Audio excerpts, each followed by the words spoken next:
Hi விவஸ், நான் உங்கள் ஜோதி. படித்ததில் பிடித்த கதைகளை உங்களிடம் பகிர்ந்து கொள்கிறேன். கதை 15. குழந்தையின் குறும்பு பதில்.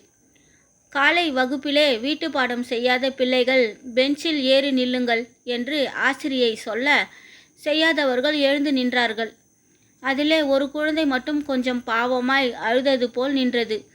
ஆசிரியை அந்த குழந்தையை இங்கே வாமா என்று அழைத்தாள். வீட்டு பாடம் செய்தியா? இல்லை மேடம், எனக்கு அது விளங்கலை. வீட்டில் அம்மாவிடம் கேட்டிருக்கலாமே, குழந்தை தயங்கபடியே சொன்னது. எனக்கு அம்மா இல்லை. ஆசிரியை துணிக்குற்று போனாள்.